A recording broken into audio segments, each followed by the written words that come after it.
Kung maibigin ka, kung hindi man maging maibigin ang iyong kalaban, at least mababawasan siya ng pagkamuhi at galit. Dahil hindi ka naman kagalit-galit eh.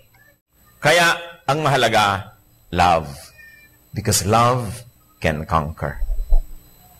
Ano po ang sabi sa Proverbs 15, verse 1? A gentle answer turns away wrath, but a harsh word stirs up anger.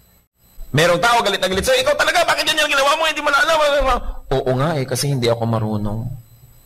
Pasensya ka na. Eh di biglang tatahimik yun. Alam ka naman magpatuloy pa eh, ang gentle-gentle na nga na yun sagot. Kaya kuminsan eh, may mga ginang, mga pasapasa, pastor. Napakasama po ng aking asawa. Pinagbubugbog po ako. Ibig mo sabihin, sister, nakaupo ka, tahimik na tahimik. Nakatingin ka sa mga ulap. Bigla siyang lumapit at pinagsasampi ka kanya. Pagka ganon, dadali natin siya sa Mandaluyong. O baka naman, sumasagot ka. Eh, konti po. Wala namang babae nagsabing, tagalakot, tinalaka ko ng tinalakan. Konti ho, sumasagot lang po. Ganyang kabanayad, tulad ng pagsasabi mo sa akin ngayon. Kasi kung ganyang kabanayad at sinaktan ka pa niya, ay may sira siya. Pero kadalas kasi, tumahimik ka, hindi ako natahimik. Tumahimik ka, hindi ako natahimik. Kaya nakakagulo. Ipasahin, tumahimik ka! Etong kape. Ewan ko naman kung bigla ka pa niya saktan. Talagang baliw na yon. Sabi sa Bible, a gentle answer turns away wrath. Ngayon, hindi naman natin justify yung mga nananakit, ha? Siyempre, no. Ang ibig lang natin sabihin, kung minsan, nasasakatan din tayo, dahil bagamat siya ang unang gumawa ng mali, eh yung sagot natin ay mali na rin, pareho na lang kayong mali, kaya nagkakaganon. May gumawa ng mali, may pasok na mali, ang sagot nyo tama. Paano pa siya magkakalakas ang loob na gumawa ng pangalawang mali? Hindi siya makaka-second base. Kasi parang tennis siyang galit. Nag-serve, hindi mo pinalo ang bola pabalik, di walang laro. Nag-serve ulit, hindi na naman bumalik ang bola, ang tawag na doon, love. Ibig sabihin, 0. Walang score. No? So, nakakatatlong balik na yung bola, wala nang lamanan. Eh, ibinabalik mo, ibabalik niya, ibabalik mo, kaya 3 araw na kayo nagbabalikan, pagod na kayo. Kaya yung mga tennis player, gusto niyo magpahinga, huwag niyo ibalik ang bola. Ganon din yung galit. Lalo na sa galit. May galit siya, huwag niyo suklian ng galit. Titigil yan.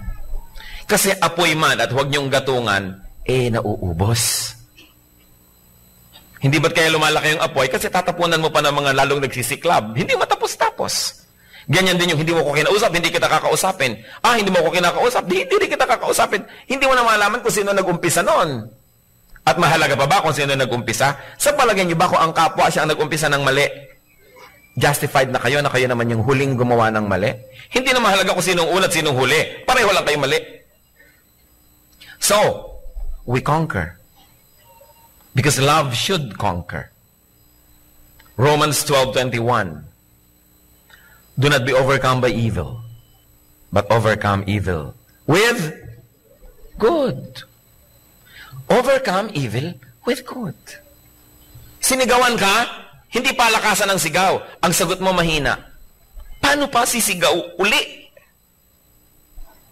Overcome evil with good. Because the best way to beat your enemy is to turn him into a friend. Yung enemy na ikadena nyo, matutulog kayo mapayapa? No. Pwede niya makalasyon. At gawang kayo ng masama. Ibinilanggo ninyo, pwede siyang makatakas. Nilumpo ninyo, pwede siyang ipaghiganti ng ibang nagmamahal sa kanya. Pero ang tunay na paglupig sa kalaban, mahalin mo siya.